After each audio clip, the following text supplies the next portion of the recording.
Hello and welcome to Ninja Prep. This is Kapil Goyal, your educator and mentor for PG physics. तो अगर आप लोग UP GIC lecturer physics exam के लिए, UKPSC physics lecturer exam के लिए, एचपीआरसीए पीजीटी फिजिक्स एग्जाम के लिए या किसी भी पीजीटी फिजिक्स एग्जाम के लिए प्रिपरेशन कर रहे हैं, तो ये जो शॉर्ट ट्रिक वाला लेक्चर है जिसके अंदर मैं आपको शॉर्ट ट्रिक बताने वाला हूँ, फॉर्मूला बताने वाला हूँ, वन लाइनर क्वेश्चंस बताने वाला हूँ ऑसिलेशन के, तो ये आप लोगों के बहुत काम आने वाला है, स्पेशली लास्ट टाइम के ऊपर। यानी कि आपके पास बहुत कम टाइम बचा हुआ है, 8-10 दिन बचे हुए हैं और इन लेक्चर्स को आप करके जाते हैं, देख के जाते हैं, डेफिनेटली आपको बहुत ज़्यादा फायदा मिलने वाला है। तो लेक्चर को मैं कंटिन्यू करूं उसके पहले आप सभी से रिक्वेस्ट रहेगी, प्लीज़ वीडियो को लाइक ज़रूर करें और चैनल को सब्सक्राइब नहीं किया है, चैनल को सब्सक्राइब ज़रूर करें। तो देखिए भाई, डेफिनेशन से स्टार्ट करते हैं। तो एसएचएम की जो डेफिनेशन, सिंपल हार्मोनिक मोशन की डेफिनेशन, कि यदि जो पार्टिकल है वो अपनी मेन पोजीशन के अबाउट मोशन कर रहा है, वहां से वो दूर जा रहा है, तो उस पर एक रीस्टोरिंग फोर्स लगेगा। वो रीस्टोरिंग फोर्स उसको वापस कहाँ ला रहा होगा? अपनी मेन पोजीशन के अबाउट ला रहा होगा। कहाँ ला रहा होगा? मेन पोजीशन के अबाउट ला रहा होगा। यानी कि अगर एम ए एक फोर्स लग रहा है जो उसको दूर लेकर जा रहा है, तो उसके अपोजिट एक मेन फोर्स जो रिस्टोरिंग फोर्स है वो लग जाएगा। यहाँ माइनस साइन ये है कि जो रिस्टोरिंग फोर्स है उसकी डायरेक्शन अपोजिट होगी डिस्प्लेसमेंट के। तो कुल मिलाकर ये इक्वेशन बन जाती है ए प्रोपोर्शनल टू माइनस एक्स। और फर्दर इसको हम सॉल्व करें, यानी कि ए इक्वल्स टू माइनस के अपॉन एम ओमेगा एक्स, ऐसा लिखूं मैं। अगर मैं इसको ऐसे लिख दूं, के अपॉन एम और ये एक्स, तो ये के अपॉन एम जो है ये किसके बराबर होता है? ओमेगा स्क्वायर के बराबर होता है। तो यहाँ से हमारे पास ये रिलेशन बन जाती है और इसी के बेस पर हम डिस्प्लेसमेंट के इक्वेशन बनाते हैं। कौन सी इक्वेशन बनाते हैं? ये वाली, d2x upon dt2 plus omega square x. और अलग अलग जो कोऑर्डिनेट्स है उसके अलग अकॉर्डिंगली इसको अलग अलग लिख सकते हो, जैसे कि आप d2 theta upon dt2 plus omega square theta equals to 0। तो कुल मिलाकर ये वाली इक्वेशन आपकी बननी चाहिए। तो ये एसएचएम की इक्वेशन बन जाती है। तो ये आपको याद रखना है। अच्छा, यहाँ से एक चीज़ बनी कि ओमेगा जो है वो किसके बराबर होता है? अंडर रूट के अपॉन एम के बराबर होता है ना। जब के क्या होता है? स्प्रिंग कांस्टेंट होता है। एम क्या होता है? किसी बॉडी का मास होता है। ये तो हमने एक स्प्रिंग मास सिस्टम के लिए लिखा है। इसी चीज़ को, इसी इक्वेशन को अलग अलग फॉर्म्स में भी लिखा जा सकता है, जैसे कि स्प्रिंग लेंथ वाले फॉर्म में भी लिखा जा सकता है, जो कि मैं आपको आगे बताऊंगा। अब जब हम एसएचएम की इक्वेशन लिखते हैं डिस्प्लेसमेंट की, तो डिस्प्लेसमेंट की इक्वेशन हम या तो लिखते हैं x equals to A sine omega T plus 5, और या हम लिखते हैं x equals to a cos omega T plus 5। ये डिपेंड करता है कि हम एंगल कहाँ से बना रहे हैं, है ना। वाई एक्सिस से अगर हम एंगल बनाते हैं तो फिर उस केस में हम ए साइन ओमेगा टी लिख देते हैं, और अगर हम एक्स एक्सिस से एंगल बना रहे हैं तो ए कॉस ओमेगा टी प्लस 5 लिख देते हैं। अच्छा, एक चीज़ और कि कई बार इसको आप ऐसे भी पकड़ सकते हो कि अगर मेन पोजीशन से लिखा है, अगर मेन पोजीशन से लिखा है, मेन पोजीशन, तो मेन पोजीशन वाले केसेस में हम जो इक्वेशन है उसको ले लेते हैं x equals to A sine omega T plus 5। और अगर एक्सट्रीम पोजीशन लिखा है, एक्सट्रीम पोजीशन, तो एक्सट्रीम पोजीशन वाले केसेस में हम कौन सी इक्वेशन ले लेते हैं? ये वाली। ये करने का तरीका है, ये ट्रिक है एक, है ना। अदरवाइज तो कहाँ से एंगल बन रहा है उसके ऊपर आप ये इक्वेशंस जो हैं ये चूज करते हैं। जहाँ ए एम्पलीट्यूड होता है और फाई क्या होता है? फेज कांस्टेंट होता है। मतलब जो आप कहाँ से एंगल स्टार्ट कर रहे हैं तो उसके ऊपर ये डिपेंड करता है। जैसे कि मेन पोजीशन से अगर आप स्टार्ट कर रहे हैं तो एक्स की वैल्यू हो जाती है 0।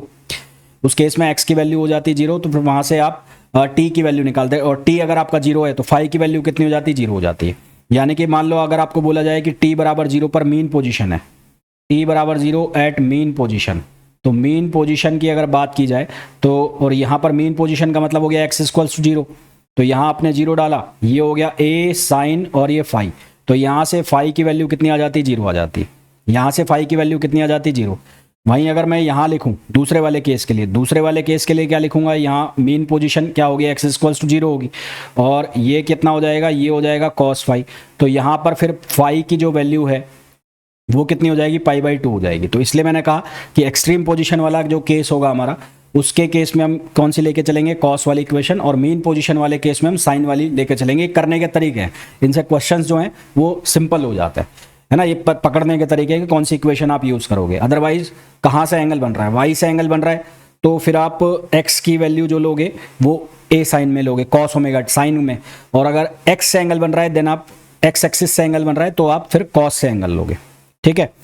फिर वेलोसिटी जो है वो कैसे निकालते हो? जो डिस्प्लेसमेंट इक्वेशन है इसको डिफरेंशिएट कर दो टी के रेस्पेक्ट में, तो यहाँ से omega A cos omega T plus 5 बनता है, जिसको कि हम इस फॉर्म में भी लिखते हैं जो आपको पता होगा, v equals to omega under root A square minus x square. Maximum velocity कहाँ आती है? मैक्सिमम वेलोसिटी आती है मीन पोजीशन के ऊपर, है ना। मैक्सिमम वेलोसिटी कहाँ पर आती है? मीन पोजीशन के ऊपर। तो at mean position, mean position का मतलब x इक्वल्स टू 0, वहां पर जो वेलोसिटी है वो हमेशा क्या होती है? मैक्सिमम होती है। क्यों? क्योंकि x की वैल्यू 0 हो जाती है, तो यहां पर वेलोसिटी हमेशा क्या होती है?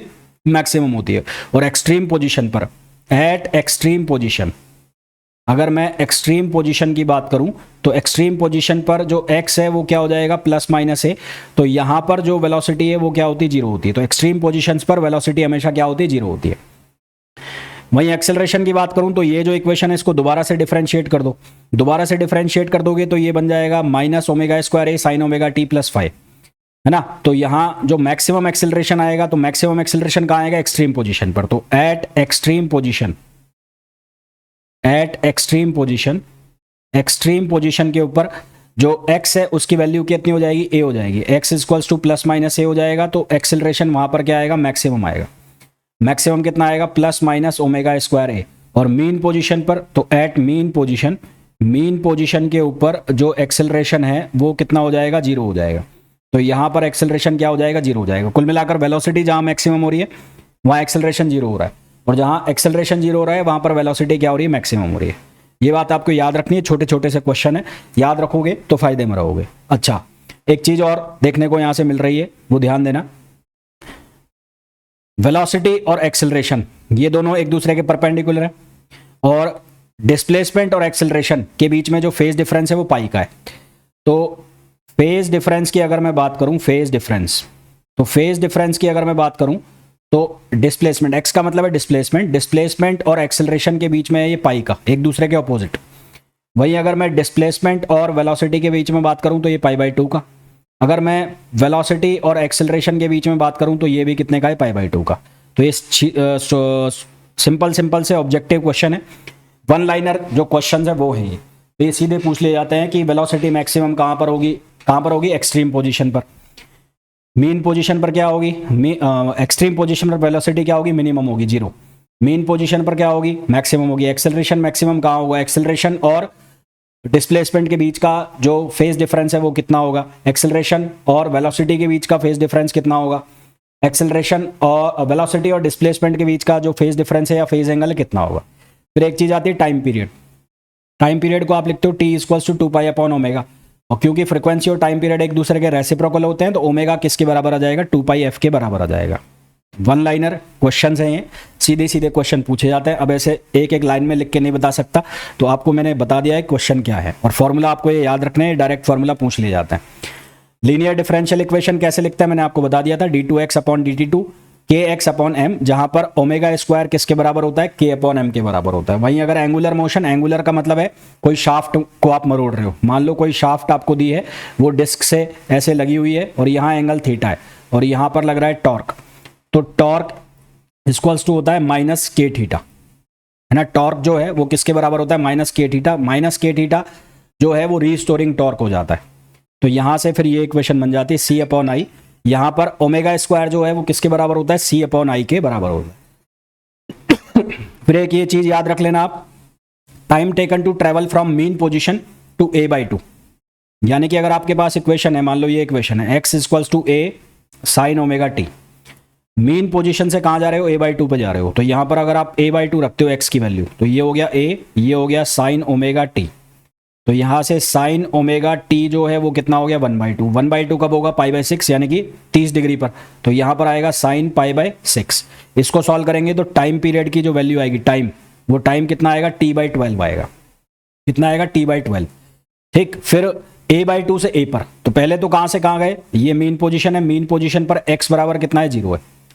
यहां से कहां पर गए? a बाई 2 पर गए। तो यहां से यहां तक पहुंचने का जो टाइम है वो कितना था? वो था t बाई 12। फिर आप कहां से कहां आ रहे हो? यहां से यहां आ रहे हो, a बाई 2 से, और कहां पर आ रहे हो? a पर आ रहे हो। तो यहां का जो टाइम है वो कितना होगा? अब a बाई 2 से आ रहे हो, तो a बाई 2 से आने के लिए क्या करोगे आप पहले ये निकाल लो, x बराबर a साइन ओमेगा टी रखो वापस।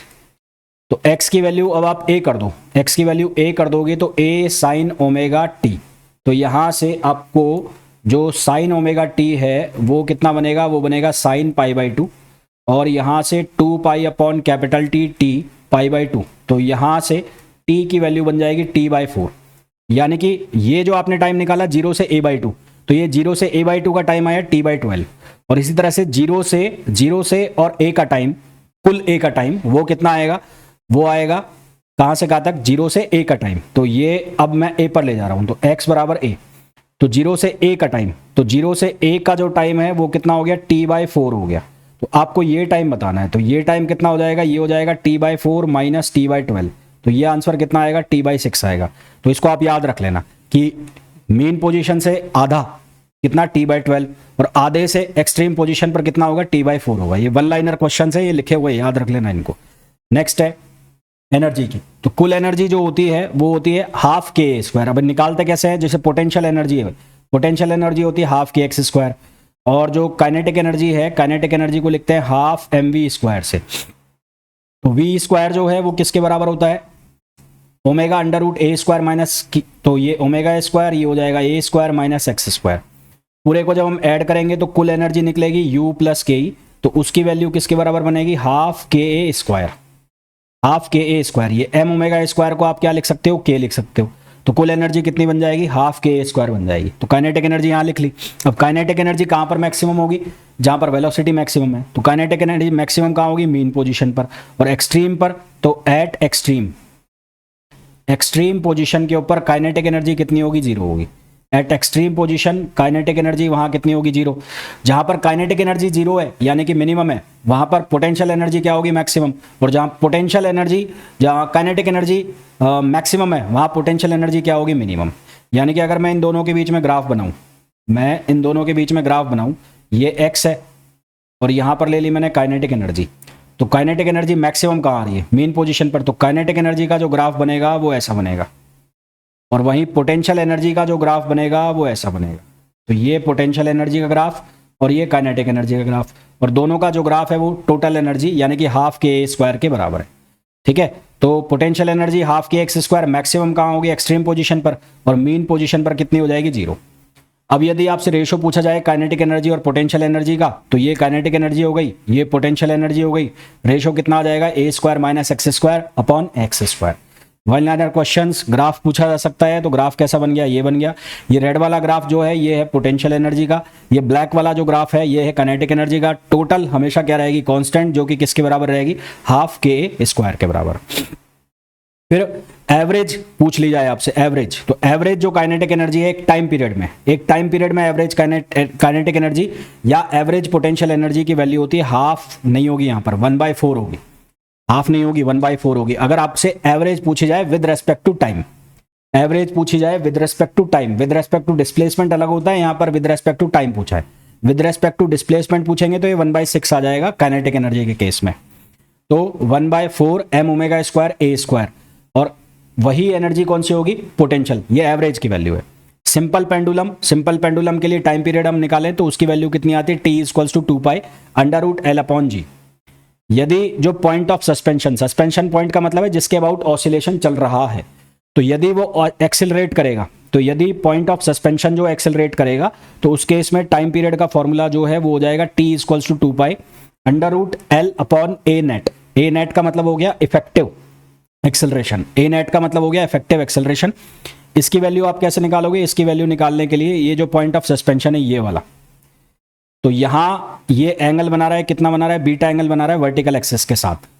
तो ए नेट की वैल्यू निकालनी है, तो ए नेट की वैल्यू कैसे निकालोगे, मान लो ये बॉडी है कोई, ये बॉडी है और इस बॉडी का जो वेट है वो नीचे जा रहा है, यानी कि ग्रेविटेशनल एक्सेलरेशन इस तरह से जा रहा है, और जो एक्सेलरेशन है हमारे पास, वो एक्सेलरेशन हमारे पास ऐसे इस डायरेक्शन में जा रहा है, ये दिया हुआ है।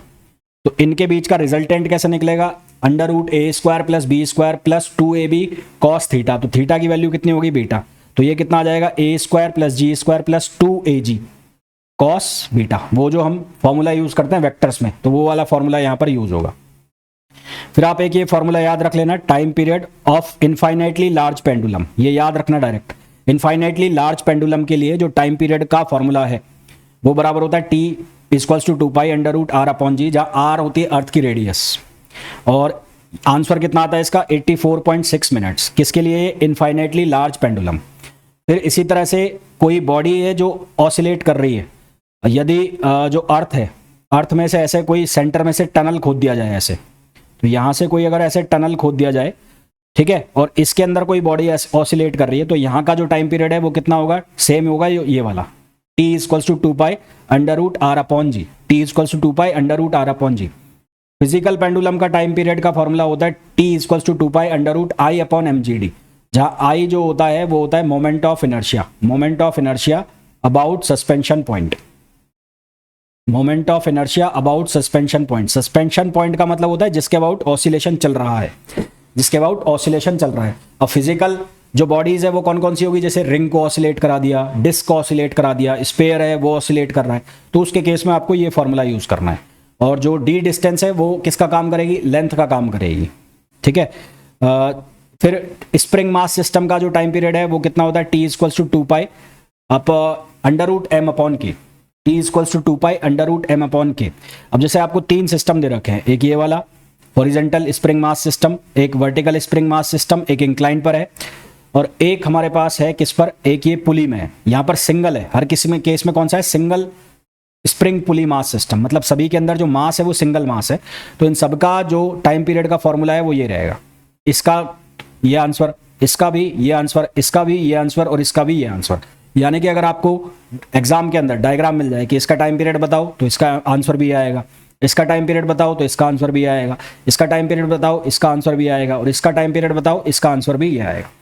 मान लो आपसे एग्जाम में कुछ इस तरह का क्वेश्चन पूछ लिया जाए, अभी दिखाता हूं आपको, ये हालांकि मैं बाद में बताता पर बता रहा हूं, चलो अभी मान लो आपको कोई ऐसा क्वेश्चन दे दिया जाए। अब यहाँ पर स्प्रिंग मास सिस्टम है, सिंगल मास है, ये जो मैं बताऊंगा आपको शॉर्ट ट्रिक, ये सिंगल मास के लिए वैलिड होगी। किसके लिए होगी, सिंगल मास के लिए होगी। तो मान लो अगर आपको ये क्वेश्चन पूछा जाए तो कैसे निकालोगे, देखो अभी बताता हूँ इसको आंसर। मान लो आपको ये पूछ लिया जाए, यहाँ पर एक स्प्रिंग लग रही है और यहाँ पर पुली है, ये पुली से एक स्ट्रिंग अटैच्ड है, ये फिक्स्ड है यहाँ से एंड, और यहाँ पर मास है। तो अब अगर आप इसको कन्वेंशनल तरीके से करने बैठोगे तो बहुत बड़ा जाएगा ये, तो आपको इसका इक्विवेलेंट स्प्रिंग कांस्टेंट निकालना है। ये केवल और केवल वैलिड रहेगा केवल उनके लिए जहां पर सिंगल स्प्रिंग मास जो सिंगल होगा, स्प्रिंग कितनी अटैच हो, मास सिंगल होगा। उस केस में आपको क्या करना है, उस केस में आपको इसके इक्विवेलेंट ऐसे बना लेना है इसको। अगर एक स्प्रिंग लग रही है तो एक, दो लग रही है तो दो, सीरीज कॉम्बिनेशन के साथ बनाना है। और यहां पर आपने ऐसे लगा लिया, ये एम हो गया, और इसको आप लिख दोगे K1। अगर एक है तो 1, दो है तो K1 K2 K3 इस तरह से। तो यहाँ जो T है वो कितना हो जाएगा, 2 m अपॉन K। अब आपको ये वैल्यू निकालनी होती है K1 की, तो K1 की वैल्यू कैसे निकालोगे, K उसमें क्या लिखोगे, टेंशन ऑन द बॉडी, यहाँ क्या लिखोगे, टेंशन ऑन मास, और upon tension on spring, tension on spring, और उसका कर देना स्क्वायर। तो यहां पर अगर टेंशन T है, यहां पर टेंशन T है, तो यहां पर टेंशन कितनी होगी, 2T। तो K1 की वैल्यू कितनी आ जाएगी, K, टेंशन ऑन मास कितना होगा T, और स्प्रिंग पर कितना हो जाएगा 2T। तो यहां से K1 की वैल्यू कितनी आ जाएगी, K/4। तो यहां पर K1 जो है वो आप कितना रख दोगे, K/4। तो यहाँ T इक्वल्स टू आ जाएगा 4m अपॉन K। ये शॉर्ट ट्रिक है, ये शॉर्ट ट्रिक केवल और केवल वही काम करेगी जहां पर सिंगल मास स्प्रिंग का सिस्टम है। मतलब मास क्या होना चाहिए, सिंगल। जैसे एक और क्वेश्चन करके बताता हूँ इसी तरह का, ये वाला क्वेश्चन देखो, ये वाला देखो। अब यहाँ पर जो टोटल टेंशन है वो कितनी हो गई, 2T, यहाँ पर टेंशन T और यहाँ पर टेंशन T। तो इक्विवेलेंट स्प्रिंग मास सिस्टम में कन्वर्ट करोगे, इक्विवेलेंट स्प्रिंग मास सिस्टम में कन्वर्ट करोगे तो ऐसे एक स्प्रिंग लगा दो, ऐसे एक मास लगा दो। एक स्प्रिंग है तो K1 लिख दिया, तो फॉर्मूला वही बनेगा, T equals to 2m upon K1। अब K1 की वैल्यू कैसे निकालोगे, K1 की वैल्यू K टेंशन ऑन मास, तो टेंशन ऑन मास कितनी हो गई, अब 2T हो गई, और टेंशन ऑन स्प्रिंग कितनी हो गई, T हो गई। इसका स्क्वायर कर दो, तो यहाँ से K1 कितना आ जाएगा, 4K। तो अब यहाँ पर जो टाइम पीरियड है वो कितना आ जाएगा, T equals to 2m upon 4K। तो ये आंसर आ जाएगा, ठीक है। तो इस तरह से आपको करना होता है ये। तो ये शॉर्टकट है, अगर इनको आप कन्वेंशनली करोगे तो बहुत बड़े बड़े जाएंगे, वो मैं आपको प्रेफर नहीं करूँगा। अभी इतना टाइम भी नहीं है कि इतने डेप्थ में आप घुसो, और दूसरी चीज़ है कि एग्जाम में अगर इतने बड़े आए तो उनको आपको ऐसे ही करना पड़ेगा। अगर आप कन्वेंशनल तरीके से चले तो फिर वो सॉल्व भी नहीं हो सकते। टॉर्सनल पेंडुलम का टाइम पीरियड वो मैंने आपको बताया था पीछे, T equals to 2 under root I upon C। अगर कोई फ्लोटिंग बॉडी है, फ्लोटिंग बॉडी मतलब तैर रही है, तो उसके लिए टाइम पीरियड का फॉर्मूला हम कैसे निकालेंगे, t equals to 2 pi under root m upon a rho l लिखा हुआ है, रो l का मतलब है लिक्विड का डेंसिटी। ये क्या है, डेंसिटी ऑफ लिक्विड। ये क्या लिखी हुई है, ये लिखी हुई है डेंसिटी ऑफ लिक्विड। ये याद करना पड़ेगा भाई फॉर्मूला, ये फॉर्मूला आपको याद रखने पड़ेंगे। इसी तरह से मान लो कंपाउंड बॉडी है, कपल्ड ऑसिलेटर है, जिसके अंदर 2 मास है और एक स्प्रिंग है, तो उस केस में जो आप फॉर्मूला लिखोगे वो लिखोगे t equals to 2 pi m upon k ही लिखोगे, पर यहाँ जो m है उसको नाम अलग नाम दे दोगे। ये नाम हो जाएगा कौन सा, रिड्यूस्ड मास। ये कौन सा हो जाएगा, रिड्यूस मास। और रिड्यूस मास की वैल्यू कैसे निकालोगे, वो निकालोगे m1 m2 upon m1 plus m2। बाकी सारी कहानी सेम है, वैसे ही सॉल्व करना है। यदि स्प्रिंग जो है सीरीज में लगी है तो इक्विवेलेंट स्प्रिंग कांस्टेंट होता है 1 upon k equals to 1 upon k1 plus 1 upon k2 plus and so on और 1 अपॉन kn। पैरेलल में लगी है तो k1 प्लस k2 और ये कहाँ तक जाता है, kn तक जाता है। स्प्रिंग की जो लेंथ है और स्प्रिंग कांस्टेंट एक दूसरे के रेसिप्रोकल होता है, ये एक दूसरे के रेसिप्रोकल होते हैं। मान लो सीरीज के अंदर स्प्रिंग लगी है, ये एक स्प्रिंग लगी, ये 2 स्प्रिंग लगी है, ये सीरीज में लगी है, तो इनका k इक्विवेलेंट कितना होगा, 1 upon k1 equivalent plus 1 upon k, तो ये कितना हो जाएगा 2 अपॉन k, यानी कि यहाँ से k इक्विवेलेंट कितना आ जाएगा, k/2। मैं बोल दूँ कि n स्प्रिंग्स जो आइडेंटिकल स्प्रिंग है और वो सीरीज में लगी है ना, और ये n है n, तो k इक्विवेलेंट कितना हो जाएगा n स्प्रिंग के लिए, k अपॉन n। कितना हो जाएगा, k upon n। k equivalent spring यदि सीरीज में लगी है तो k स्प्रिंग्स जो आइडेंटिकल है वो सीरीज में लगी है तो उनका इक्विवेलेंट स्प्रिंग कांस्टेंट कितना हो जाएगा, k/n हो जाएगा। वैसे अगर पैरेलल में, तो पैरेलल के लिए k इक्विवेलेंट कितना हो जाएगा, nk हो जाएगा। पैरेलल के लिए कितना हो जाएगा, nk हो जाएगा, है ना, ये ध्यान रखना। पैरेलल के लिए कितना हो जाएगा, nk हो जाएगा। अगर मैं आपको कहूं कि एक स्प्रिंग है, उसका स्प्रिंग कांस्टेंट k है, एक स्प्रिंग है, इसका स्प्रिंग कांस्टेंट k है, फिर मैं आपको कहूं कि इसकी जो लेंथ है वो l है। अब मैं आपको कह रहा हूं कि इसको मैंने 4 आइडेंटिकल टुकड़ों में काट दिया, 4 आइडेंटिकल टुकड़े, 1 2 3 कर देते हैं, चलो 2 और 3, तो मैंने 3 टुकड़ों में काट दिया आइडेंटिकल में, और इसका k1, इसका k1 और इसका k1, और इसकी जो लेंथ है वो हो गई l/3, इसकी लेंथ भी हो गई l/3 और इसकी लेंथ भी हो गई l/3। तो आपसे पूछा जाए हर टुकड़े का स्प्रिंग कांस्टेंट निकालो, तो कैसे निकालोगे, यहाँ लिखा हुआ है k प्रोपोर्शनल टू l, तो इसके लिए क्या हो जाएगा, इसके लिए हो जाएगा kl इक्वल्स टू कांस्टेंट। अब इनमें से एक टुकड़ा पकड़ लो, एक टुकड़ा पकड़ लोगे, उसका स्प्रिंग कांस्टेंट कितना हो गया, k1, और उसकी लेंथ कितनी हो गई, l/3, तो ये भी किसके बराबर होगा, कांस्टेंट। तो ये और ये, इन दोनों को आपस में इक्वल करो, इन दोनों को आपस में इक्वल करोगे तो kl इक्वल्स टू हो जाएगा k1 और l/3, तो यहाँ से k1 जो है वो कितना आ जाएगा, 3k आ जाएगा। समझ गए। तो अगर एक स्प्रिंग जो है जिसकी लेंथ आपको दे रखी है, स्प्रिंग कांस्टेंट दे रखा है, आपको बोला जाए कि उसको 4 आइडेंटिकल टुकड़ों में काटा जाता है, आइडेंटिकल पीस में, तो हर टुकड़े का स्प्रिंग कांस्टेंट कितना हो जाएगा, जितने टुकड़े काटे गए, 2 टुकड़े काटे गए तो 2k, 3 टुकड़े काटे गए तो 3k, 4 टुकड़े काटे गए तो 4k, है ना, n टुकड़े काटे गए तो nk। ये छोटी छोटी चीजें बता रहा हूँ, याद रख लेना, बहुत शॉर्टकट बता रहा हूँ आपको चीजें। अब फिर एक आप चीज पढ़ते हो, लिसाजू फिगर्स। लिसाजू फिगर्स में क्या होता है, जो SHM है, 2 simple harmonic motion perpendicular direction में है। मान लो एक है displacement a sin omega t, एक है b sin omega t plus 5, इनके बीच का एंगल नहीं पता है, पर ये किसी एंगल पर है दोनों। तो अब यहाँ इन दोनों को हम कैसे लिख सकते हैं, इसको मैंने लिखा x अपॉन a और ये बन जाएगा sin ओमेगा t, और इसी तरह से यहाँ मैंने इसको लिखा y अपॉन b और ये बन जाएगा sin ओमेगा t प्लस 5, ऐसा बन गया है।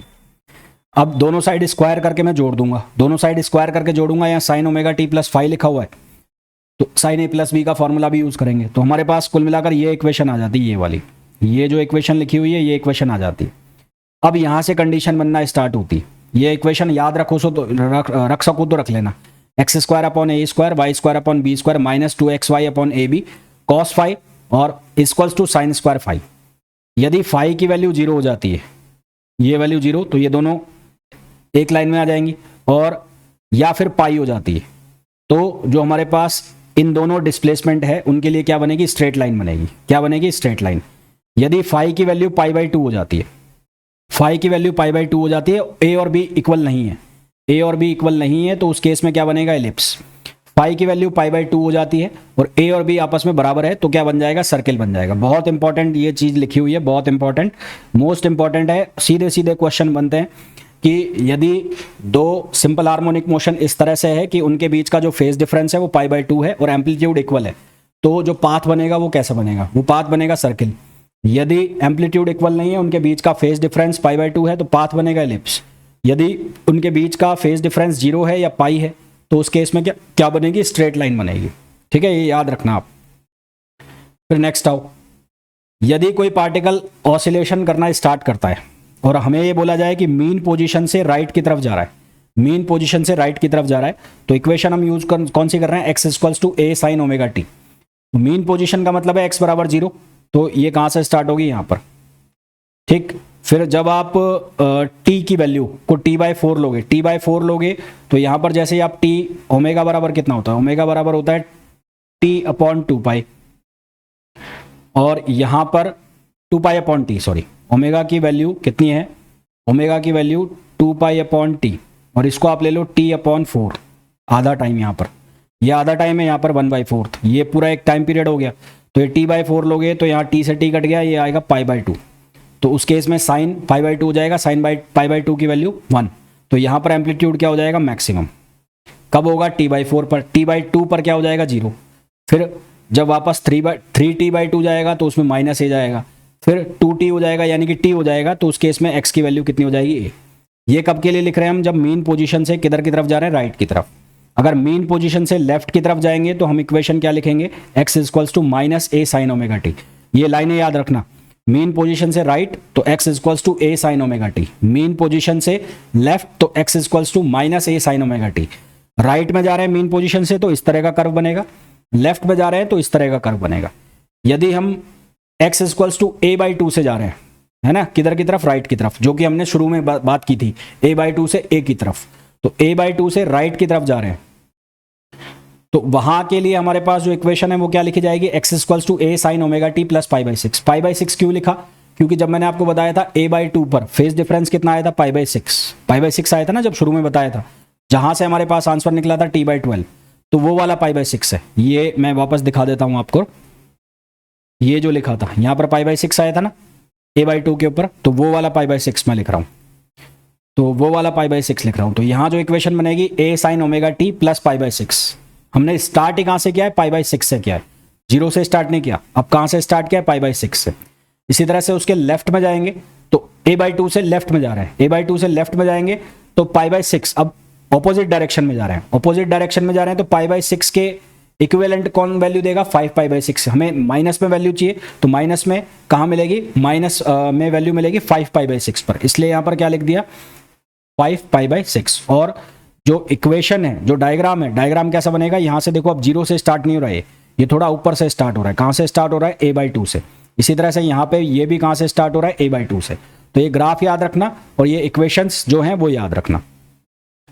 फिर माइनस a/2 से चलोगे तो माइनस a/2 से लेफ्ट की तरफ चलोगे तो प्लस π की तरह जगह कितना आ जाएगा, माइनस π/6। फिर माइनस a/2 से राइट की तरफ चलोगे तो प्लस π/6 की जगह कितना आ जाएगा, माइनस π/6 आ जाएगा, है ना। ये इक्वेशंस जो है ये याद रखनी है भाई। फिर आगे देखो, यदि u0 जो है वो पोटेंशियल एनर्जी है ऑसिलेटिंग पार्टिकल की मीन पोजीशन पर, तो टोटल मैकेनिकल एनर्जी जो है वो सम होगी इसका इनिशियल पोजीशन पर जो पोटेंशियल एनर्जी है और उसकी जो वैल्यू है टोटल एनर्जी की। तो टोटल मैकेनिकल एनर्जी होगी E equals to half m omega square. m omega square को आप k भी लिख सकते हैं, तो ka² प्लस u0। जब ये होगा, ये वाली इक्वेशन होगी, यानी कि जब आपको मीन पोजीशन पर पोटेंशियल एनर्जी दे रखी है, क्योंकि हमने पढ़ा है मीन पोजीशन पर पोटेंशियल एनर्जी 0 होती है, पर अगर है तो उस केस में जो मैक्सिमम काइनेटिक एनर्जी और मैक्सिमम पोटेंशियल एनर्जी आपस में इक्वल नहीं होंगे। कब, जब मीन पोजीशन पर आपको पोटेंशियल एनर्जी गिवन है। पर यदि मीन पोजीशन पर पोटेंशियल एनर्जी 0 है, जो आपको एक्सटर्नल पोटेंशियल एनर्जी u0 है, तो उस केस में जो मैक्सिमम काइनेटिक एनर्जी और मैक्सिमम पोटेंशियल एनर्जी आपस में इक्वल हो जाएंगे। ये चीज आप याद रखना। ये इसको और ऐसा देख लो कि जब आपको u0 गिवन है तो 1/2 omega square a² plus u0, तो ये टोटल एनर्जी है। तो टोटल एनर्जी जो है ये कब है, जब u0 दिया है, u0 0 हो जाएगा, तब यहां पर क्या बचेगा, 1/2 m ओमेगा स्क्वायर a²। तो U नॉट जीरो हो जाएगा, तो काइनेटिक एनर्जी की मैक्सिमम वैल्यू और पोटेंशियल एनर्जी की मैक्सिमम वैल्यू एक दूसरे के इक्वल हो जाएगी। और जब U नॉट जीरो नहीं है तो ये दोनों एक दूसरे के इक्वल नहीं होंगे। वो पोजीशन जिस पर कि काइनेटिक एनर्जी और पोटेंशियल एनर्जी किसी ऑसिलेटिंग पार्टिकल की एक दूसरे के बराबर हो जाती है। Position at which kinetic energy and potential energy of oscillating particles are equal, जहां बराबर हो जाती है तो वहां पर डिस्प्लेसमेंट होता है x equals to plus minus a upon under root two. वहां पर डिस्प्लेसमेंट कितना होता है, x equals to plus minus a upon under root two. और वहां पर जो टाइम होता है, टाइम एक होता है t/8 और एक होता है 3t/8। एक होता है t/8 और एक होता है 3t/8। हम ये भी कह सकते हैं कि इस पोजीशन के ऊपर काइनेटिक एनर्जी और पोटेंशियल एनर्जी मैक्सिमम वैल्यू के हाफ होते हैं। इस पोजीशन के ऊपर काइनेटिक एनर्जी और पोटेंशियल एनर्जी उनकी मैक्सिमम वैल्यू के क्या होते हैं, हाफ होते हैं। ये लाइन को आप याद रखना है, ऑब्जेक्टिव क्वेश्चन पूछा जाता है बहुत बार। Frequency of kinetic energy and potential energy is twice the frequency of oscillation. Kinetic energy और पोटेंशियल एनर्जी की जो फ्रीक्वेंसी है वो ऑसिलेशन की फ्रीक्वेंसी की कितनी होती है, दोगुनी होती है। एनर्जी ऑफ ऑसिलेशन अगर आपको निकालना है तो के मैक्स बराबर हाफ के स्क्वायर होता है, के की जगह आप एम ओमेगा स्क्वायर लिख सकते हो। फिर आगे देखो, ये तो मैंने बता ही दिया आपको। हाँ, यदि एक पार्टिकल है ऑसिलेट कर रहा है x इक्वल्स टू प्लस ए से और x equals to plus B के बीच में, तो इसका जो एम्पलीट्यूड है वो कैसे निकालेंगे, एम्पलीट्यूड में b माइनस ए अपॉन 2a। अब ये कैसे करा, a और b के बीच की एक मीन पोजीशन ले ली। इस मीन पोजीशन से यहां तक का जो एम्पलीट्यूड है वो कितना आया a, और इसी तरह से यहां तक का एम्पलीट्यूड कितना आया a, तो ये पूरी बीच की जो डिस्टेंस हो गई वो कितनी हो गई 2a। तो यहां से आप देखोगे तो 2a किसके बराबर हो गया, ये b माइनस ए। तो यहां एम्पलीट्यूड की वैल्यू हो गई b माइनस ए अपॉन 2। कितनी हो गई, b माइनस ए अपॉन 2। और यदि जो पार्टिकल है वो ऑसिलेट करे x इक्वल्स टू प्लस ए से लेकर x equals to minus b के बीच में, x इक्वल्स टू प्लस ए से x equals to minus b के बीच में ऑसिलेट करे, तो उस केस में जो एम्पलीट्यूड होगा वो लिखा जाएगा a प्लस बी अपॉन 2। उस केस में जो एम्पलीट्यूड होगा वो क्या लिखा जाएगा, a प्लस बी अपॉन 2 लिखा जाएगा। ठीक है, फिर आगे देखो, यदि कोई पार्टिकल है वो ऑसिलेट कर रहा है स्ट्रेट लाइन के ऊपर और ट्रैवल कर रहा है ए से बी के बीच में, डिस्टेंस ए से बी के बीच में वो ट्रैवल कर रहा है। ठीक है, ए डिस्टेंस ये हो गई यहां पर और बी के बीच में वो ट्रैवल कर रहा है। सक्सेसिव सेकंड का मतलब पहले एक सेकंड में उसने ए कवर किया और अगले एक सेकंड में उसने बी कवर किया।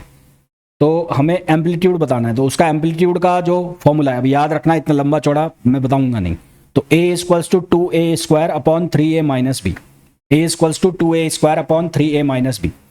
यदि हमारे पास एक पार्टिकल है जिसकी वेलोसिटी है v1 और v2 और मीन पोजीशन से है, मीन पोजीशन से x1 और x2, देन टाइम पीरियड उसका कितना होगा, तो टाइम पीरियड निकालने का उसका फॉर्मूला है t equals to 2 pi under root x2 square minus x1 square upon v1 square minus v2 square. यार अब ये याद कर लेना, ये एग्जाम के पहले की घुट्टियां हैं ना, एग्जाम के पहले की घुट्टियां हैं, कुछ भी नहीं पढ़ रहा है, इनको याद करके चले जाना। t equals to 2 pi under root x2 square minus x1 square upon v1 square minus v2 square. मान लो हमारे कोई इस तरह की मोशन दी हुई है, x equals to a plus B sine omega t, तो इसका आपसे पूछा जाए इसका एम्पलीट्यूड बताओ, तो एम्पलीट्यूड कौन सा होगा, जो ट्रिग्नोमेट्रिक फंक्शन जो है उसके साथ मल्टीपल में, तो ट्रिग्नोमेट्रिक फंक्शन के साथ मल्टीपल में कौन है, b, तो इसका एम्पलीट्यूड कितना होगा, b होगा। इसी तरह से आपसे पूछा जाए amplitude of x equals to a sine square omega t, अब इसका एम्पलीट्यूड बताना है, तो पहले इसको सिंपल हार्मोनिक मोशन के फॉर्म में लाना पड़ेगा। तो लाएंगे कैसे, हम ये पढ़ते हैं कि cos 2 ओमेगा t। अब ट्रिग्नोमेट्रिक फॉर्मूला थोड़े बहुत आपको याद रखने पड़ेंगे अगर आपको ऑसिलेशन के क्वेश्चन जल्दी जल्दी सॉल्व करना है। तो ये होता है 1 minus 2 sine square omega t। तो यहां से आप लिख सकते हो sine square omega t equals to, ये बन जाएगा 1 माइनस कॉस 2 ओमेगा t। तो आपका जो ये साइन स्क्वायर ओमेगा t लिखा है इसकी जगह आप लिख सकते हो 1 माइनस कॉस 2 ओमेगा t। तो यहां लिख दिया मैंने a, और ये हो गया 1 माइनस कॉस 2 ओमेगा t, और इसको 2 से डिवाइड कर दो, तो ये 2 से डिवाइड हो गया। तो यहां बनेगा x equals to a/2 minus ये हो जाएगा a/2 और कॉस 2 ओमेगा t। तो अब हमें पूछा है इसका एम्पलीट्यूड बताओ, तो एम्पलीट्यूड कितना आ गया, a/2 आ गया। इसका एम्पलीट्यूड कितना आ गया, a/2 आ गया। ठीक, आगे देखो,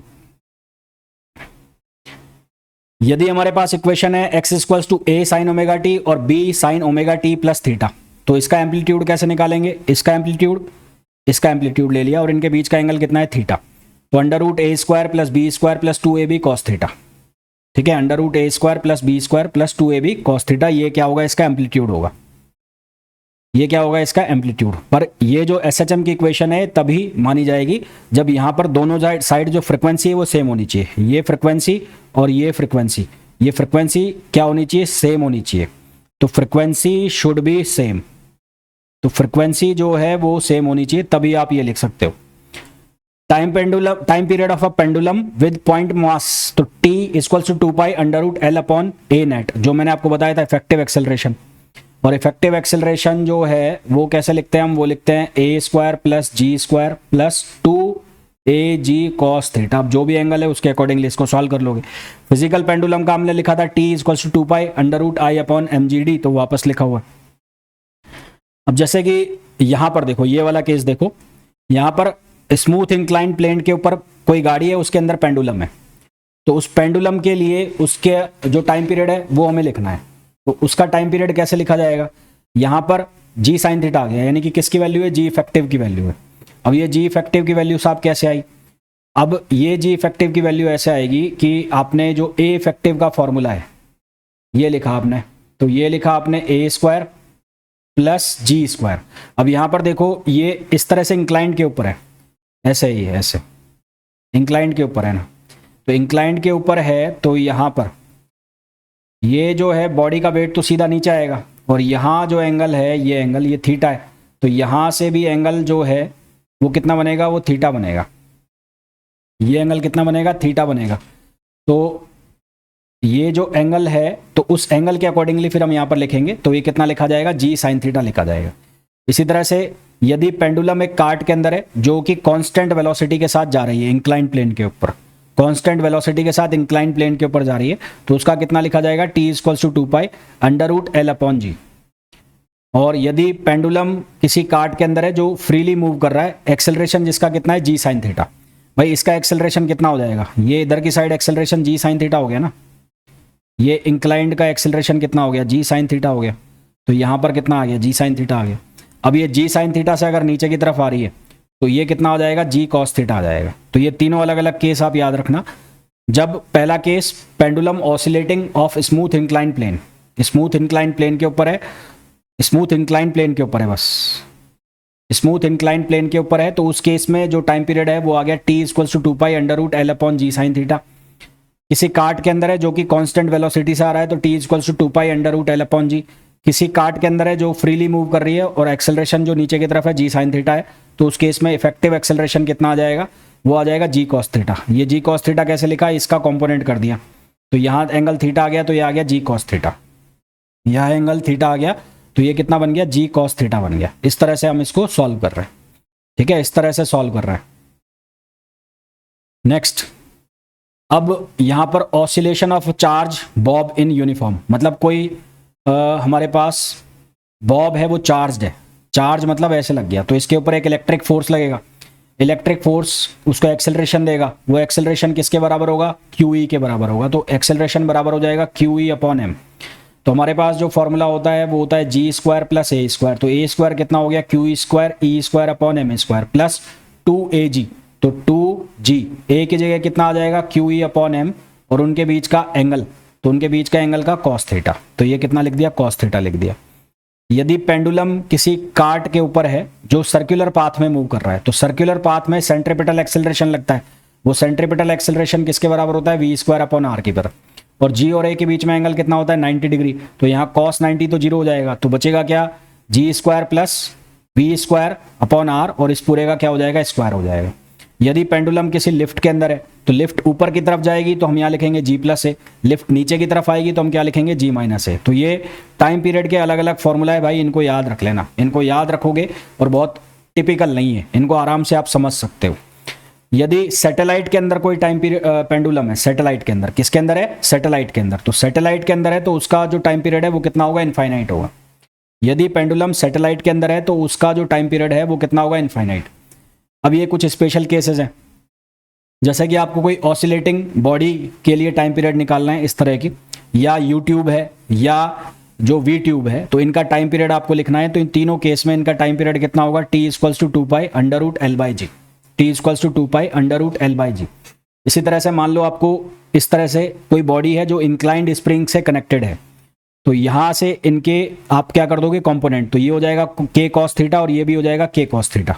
तो यहाँ से ये बनेगा 2k कॉस स्क्वायर थीटा बनेगा, ठीक है, 2k कॉस स्क्वायर थीटा। ये बनेगा कैसे, यहाँ पर आप mg लगाओगे और यहाँ पर लगाओगे आप kx का फॉर्मूला, है ना, और फिर x की वैल्यू भी रखी जाएगी कितनी, 1 अपॉन y की वैल्यू रखी जाएगी, तो y equals to x upon cos theta, तो कॉस थीटा ऊपर आके मल्टीप्लाई हो जाएगा।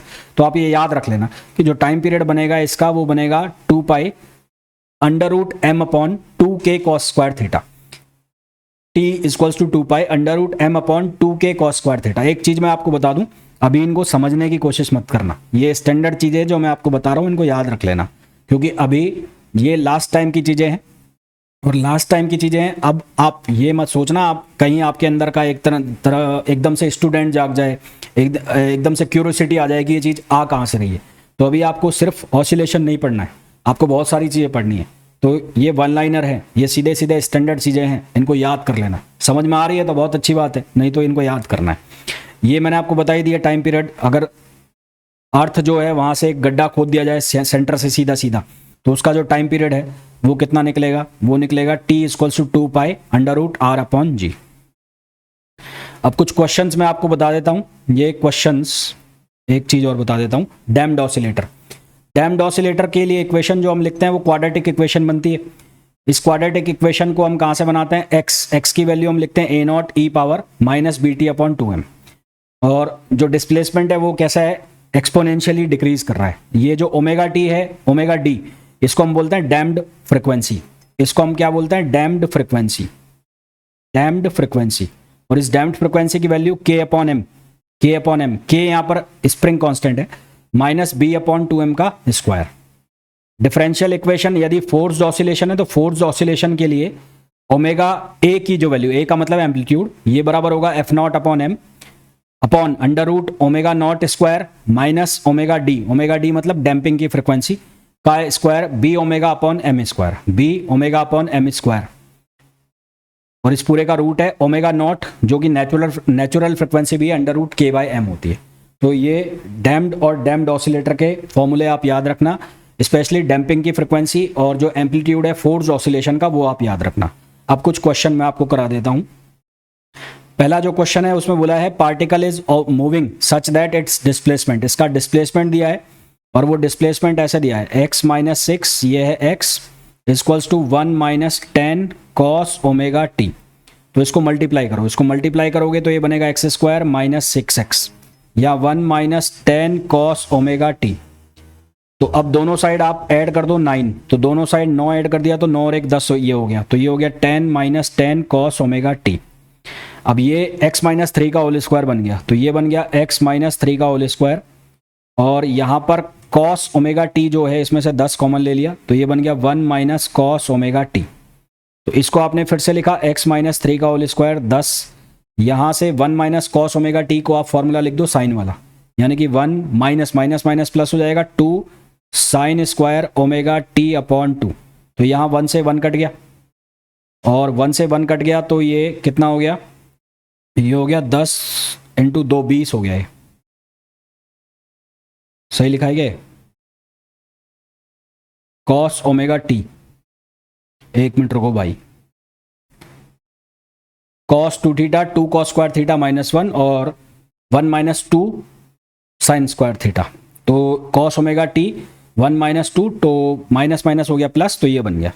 तो हमारे पास ये बनेगा x माइनस 3 का स्क्वायर और ये हो जाएगा 20 और यहाँ हो जाएगा sign square omega T upon 2।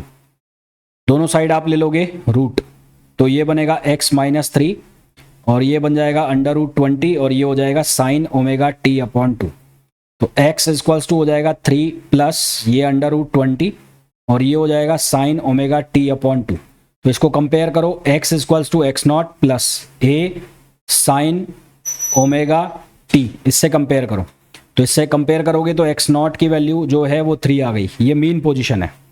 ये जो x नॉट जो लिखा है ये कौन सी पोजीशन है, मीन पोजीशन है, तो ये हो गई मीन पोजीशन। फिर a जो है उसकी वैल्यू आ गई 20 एम्पलीट्यूड, और टाइम पीरियड निकालना है तो इन दोनों को कंपेयर कर दो। तो टाइम पीरियड कैसे निकालोगे, यहाँ पर इसको लिखो आप ओमेगा प्राइम, तो ओमेगा प्राइम जो है वो किसके बराबर हो गया, ओमेगा अपॉन 2 के बराबर हो गया, तो फिर हमारे पास क्या आ जाएगा, टाइम पीरियड आ जाएगा। ठीक, नेक्स्ट क्वेश्चन पे आ जाओ। यहां पर पूछा है find amplitude of motion of the following motion. ये पहली जो इक्वेशन लिखी हुई है, इस पहली इक्वेशन में मीन पोजीशन है x naught equals to 3, amplitude पूछा है, तो एम्पलीट्यूड कितना हो गया, 4 हो गया पहले के लिए। दूसरे के लिए लिखा है साइन स्क्वायर ओमेगा टी, तो साइन स्क्वायर ओमेगा टी इसको चेंज कर दो आप, तो कॉस 2 थीटा बराबर होता है 1 माइनस 2 साइन स्क्वायर थीटा, तो साइन स्क्वायर थीटा जो है वो हो जाएगा 1 माइनस कॉस 2 थीटा अपॉन 2, तो यहां से ये किसके बराबर हो जाएगा, 1 minus cos 2 omega T upon 2, इसको आप ऐसे लिख लोगे 1/2 माइनस 1/2 कॉस 2 ओमेगा टी, इस तरह से लिखोगे। ऐसे लिख लोगे तो यहाँ पर ये 1/2 तो मीन पोजीशन होगा, जो एम्पलीट्यूड जो है वो कितना हो जाएगा, 1/2 हो जाएगा। फिर आपको यहाँ पर लिखना है यहाँ पर, तो इसके लिए कैसे लिखोगे, इसको आप ऐसे कन्वर्ट कर लोगे, x equals to A sine omega T plus cos omega T, cos दूसरे क्वाड्रेंट में किसका होता है, माइनस का, तो यहाँ आ जाएगा माइनस माइनस बी, ये हो जाएगा साइन ओमेगा टी, और यहाँ पर क्या लिखा हुआ है, स्मॉल ए, तो पूरे में से कॉमन आ गया ए माइनस बी और साइन ओमेगा टी कॉमन आ गया, तो यहाँ जो एम्पलीट्यूड है, एम्पलीट्यूड कितना हो जाएगा, ए माइनस बी, और टाइम पीरियड जो है वो हो जाएगा 2 पाई अपॉन ओमेगा। इसी तरह से ये इक्वेशन में लिखोगे, तो इस इक्वेशन में आपको क्या बताना है, एम्पलीट्यूड बताना है, तो इसका जो एम्पलीट्यूड है वो कैसे लिखोगे, आर इक्वल्स टू ये हो जाएगा A square plus B square plus 2ab, और कॉस और इनके बीच का एंगल कितना हो गया, π/3 हो गया, तो यहां से हमारे पास आंसर आ जाएगा cos π/3 कितना होता है, cos π/3 होता है 1/2, तो एंगल ये एम्पलीट्यूड जो आ गया वो A square plus B square plus 2ab, ये हमारे पास क्या आ गया, एम्पलीट्यूड आ गया। तो इस तरह से आपको क्या निकालने हैं, इनके एम्पलीट्यूड निकालने हैं। आगे देखो, फिर पूछा है displacement of a particle is given at time t, displacement की वैल्यू गिवन है कितनी है, a साइन, ये हो गया minus 2 omega T plus b sign square omega T, तो वो साइन स्क्वायर ओमेगा टी को कॉस में कन्वर्ट कर दो यहाँ पर, तो ये कितना बन जाएगा, ये बन जाएगा a साइन स्क्वायर, ये हो गया a sine minus 2 omega T plus b, और इसको आपने कन्वर्ट किया 1 माइनस कॉस 2 ओमेगा टी, क्योंकि आधा लिखना होता है ना, तो कॉस 2 ओमेगा टी अपॉन 2, तो ये लिखा जाएगा minus A sine 2 omega T, sine minus theta equals to minus sine theta, वहां से लिखा है, प्लस यहां लिखा जाएगा, माइनस ही लिख देता हूं पहले, यहां से लिखा जाएगा minus b/2 cos 2 omega T और प्लस b/2, ये इक्वेशन बनेगी हमारे पास, है ना, ये इक्वेशन बनेगी यहां से। तो हमें क्या बताना है, एम्पलीट्यूड ऑफ इट्स मोशन बताना है, तो एम्पलीट्यूड ऑफ मोशन क्या आएगा भाई, ये और ये दोनों की फ्रिक्वेंसी सेम हो गई, तो एम्पलीट्यूड जो रिजल्टेंट एम्पलीट्यूड आएगा वो कितना आएगा, इसका स्क्वायर कितना है, ए स्क्वायर प्लस फिर b/2 का स्क्वायर, तो b/2 का स्क्वायर हो गया, इनके बीच एंगल कितना है, 0 है, तो यहाँ पर जो दोनों π/2 का डिफरेंस है, क्योंकि ये साइन है ये कॉस है, तो π/2 का डिफरेंस है, तो जो तीसरा टर्म रहता है 2ab कॉस, तो π/2 आ जाएगा, वो 0 हो जाएगा, तो एम्पलीट्यूड हमारे पास कितना बन जाएगा, ये बन जाएगा, तो यहाँ इसका ये एम्पलीट्यूड बन जाएगा। फिर ये वाला क्वेश्चन है which of the following is not SHM, में से SHM कौन नहीं है, देखो यहाँ पर फ्रिक्वेंसी मैच कर रही है, इसका मतलब ये SHM है, और यहाँ पर फ्रिक्वेंसी 2 ओमेगा है, यहाँ पर फ्रिक्वेंसी ओमेगा है, तो इसका मतलब ये SHM नहीं है। SHM के लिए फ्रिक्वेंसी क्या होनी चाहिए, मैच करनी चाहिए। नेक्स्ट है the displacement of a particle executing periodic motion की जो वैल्यू है y equals to cos square t/2 और साइन 1000t, ये लिखा हुआ है, तो इंडिपेंडेंट SHM की इक्वेशन बनानी है, तो कैसे बनाओगे, y कॉस स्क्वायर वाले को पहले लिखो, कन्वर्ट करो, तो ये 4 भी लगाए यहाँ पर, तो 4 और कॉस स्क्वायर t/2 है, तो कॉस 2 थीटा का जो फॉर्मूला है वो है 2 कॉस स्क्वायर थीटा -1, तो इसका मतलब मैं इसको t के फॉर्म में लिख सकता हूँ, तो इसको मैं लिख सकता हूँ 1 प्लस कॉस t अपॉन 2, और ये हो जाएगा साइन 1000t, तो यहाँ से हमारे पास क्या बनेगा, ये बनेगा 2 2 कट गया ना, 2 और 1 प्लस कॉस टी और ये हो गया साइन 1000 टी। तो यहाँ से बनेगा 2 sine 1000 T plus 2 sine 1000 T और कॉस टी। अब sine 2 sine A cos B का formula, 2 sine A, formula use करोगे 2 साइन ए कॉस बी। तो 2 साइन ए कॉस बी का formula sine A plus B और plus sine A minus B. तो यहां पर फॉर्मूला यूज करोगे 2 साइन 1000 टी प्लस ये हो जाएगा 1001 और 999, तो यहां हो जाएगा साइन 1001 टी और एक हो जाएगा साइन 999 टी। तो यहां पर ये जो SHM बन रही है ये 3 मोशन से मिलकर बन रही है, 3 SHM से मिलकर बन रही है। तो ये हमारे पास SHM की क्या बन जाएगी, इक्वेशन बन जाएगी। नेक्स्ट क्वेश्चन देखो, नेक्स्ट क्वेश्चन में बोला है लीनियर हार्मोनिक ऑसिलेटर है जिसका फोर्स कांस्टेंट दिया है और एम्पलीट्यूड दिया है 0.01 मीटर। टोटल मैकेनिकल एनर्जी दी है, तो टोटल मैकेनिकल एनर्जी 160 जूल है। तो हम निकाल लेंगे काइनेटिक एनर्जी मैक्सिमम। तो काइनेटिक एनर्जी मैक्सिमम कैसे निकालेंगे, हाफ के स्क्वायर के बराबर होगी, मतलब टोटल एनर्जी के बराबर ही होती है। तो यहाँ से हाफ के मतलब फोर्स कांस्टेंट की वैल्यू 2 × 10⁻6 और एम्पलीट्यूड का स्क्वायर 0.01 का स्क्वायर कर दिया। तो यहाँ से आंसर हमारे पास आया 100। हमें पूछा है पोटेंशियल एनर्जी बतानी है, तो E बराबर होता है के मैक्स। अगर मैं काइनेटिक एनर्जी को मैक्सिमम ले रहा हूँ, मैंने आपको बताया था, तो उस केस में पोटेंशियल एनर्जी क्या आ जाएगी, मिनिमम आ जाएगी। तो काइनेटिक ये 160 है और काइनेटिक एनर्जी की वैल्यू 100 है मैक्सिमम, तो पोटेंशियल एनर्जी की मिनिमम वैल्यू आ जाएगी। तो पोटेंशियल एनर्जी की मिनिमम वैल्यू कितनी आ जाएगी, 40 आ जाएगी। कितनी आ जाएगी, 60 आ जाएगी, सॉरी कितनी आ जाएगी, 60। और मैक्सिमम कितनी होगी पोटेंशियल एनर्जी, जितनी काइनेटिक एनर्जी है। तो maximum potential energy total energy के बराबर होगी। तो टोटल एनर्जी कितनी होगी, 160 होगी। टोटल एनर्जी कितनी होगी, 160। तो मैक्सिमम पोटेंशियल एनर्जी कितनी होगी, 160 होगी। तो आंसर कितना आ जाएगा, 160 आ जाएगा। नेक्स्ट है 2 pendulum of length 1 metre and 1.44 metre start swinging together after how many oscillation will they again start swinging. तो अगर 2 पेंडुलम एक साथ स्विंग कर रहे हैं तो उसके लिए N1 T1 equals to N2 T2। तो N1 T1 की वैल्यू L/G 2 पाई L/G होता है। तो वो 2 पाई तो वैसे भी कटेगा, हालांकि पर लिख देते हैं 2 पाई L/G और यहाँ पर N2 और 2 पाई और यहाँ L2/G आ जाएगा।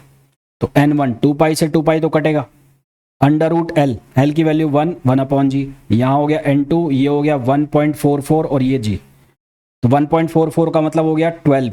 तो आप इसको लिख सकते हो N1/N2 इक्वल्स टू हो गया 12/10। यानी कि जो शॉर्ट पेंडुलम है, शॉर्ट, उसके 12 ऑसिलेशन और लॉन्ग पेंडुलम के कितने 10 ऑसिलेशन जब होंगे तब वो दोनों क्या करेंगे, मैच कर जाएंगे। तब वो दोनों क्या करेंगे, मैच कर जाएंगे। कब, जब लॉन्ग के 10 होंगे और शॉर्ट के 12। ये कहाँ से लिखा मैंने फॉर्मूला, यहाँ से लिखा। यदि 2 पेंडुलम जो डिफरेंट लेंथ के हैं सेम पोजीशन से ऑसिलेशन करना स्टार्ट करते हैं तो वो दोनों दोबारा से सेम पोजीशन में मिलेंगे। कब, जब उनका टाइम जो है वो NT1 इक्वल्स टू MT2 होगा, जहाँ T1 जो है वो टाइम पीरियड होंगे, T1 T2, N और M जो होंगे उनके नंबर ऑफ ऑसिलेशन होंगे। इसी तरह से यदि हमारे पास कोई पेंडुलम है और उसका टेम्परेचर बढ़ाया जाता है तो जो टाइम पीरियड के अंदर चेंज आएगा तो वो कैसे लिखा जाता है, ΔT/T equals to α∆T/2, α∆T/2, जहाँ अल्फा जो है वो कोफिशिएंट ऑफ लीनियर एक्सपेंशन होता है उस रस्सी का जिससे पेंडुलम जो है वो अटैच्ड है। यानी कि यदि टेम्परेचर इंक्रीज होगा तो जो टाइम है उसमें क्या होगा, लॉस होगा, और यदि टेम्परेचर डिक्रीज होगा तो जो टाइम है उसमें क्या आएगा, गेन आएगा। ये याद रखना, यदि टेम्परेचर इंक्रीज होगा तो टाइम में क्या होगा, लॉस होगा, और यदि टेम्परेचर डिक्रीज होगा तो टाइम में क्या होगा, गेन होगा। यदि कोई पेंडुलम ऑसिलेट कर रहा है और उसको किसी नॉन विस्कस लिक्विड जिसकी डेंसिटी ρL है उसके अंदर डुबो दिया जाता है तो जो टाइम पीरियड है वो कितना आएगा, T equals to 2 pi √L/G 1 - 1/η, जहाँ ईटा जो है वो है विस्कोसिटी। ईटा जो है वो क्या दी हुई है, विस्कोसिटी दी हुई है। ठीक है, तो आई होप ये जितने भी फॉर्मूला वगैरह मैंने आपको बताए हैं, वन लाइनर्स बताए हैं, आपको याद रहेंगे। और ऑसिलेशन में जो भी फॉर्मूला बन सकते हैं, वन लाइनर बन सकते हैं, वो मैंने आपको सारे करा दिए। हालांकि इन चीज़ों का कोई एंड नहीं है, पर जितने पॉसिबल हैं, जो मोस्ट इंपॉर्टेंट है, वो सारे मैंने आपको करा दिए। होपफुली आपको ये लेक्चर बहुत अच्छे से समझ आया होगा। मिलेंगे नेक्स्ट लेक्चर में और किसी अलग टॉपिक के साथ।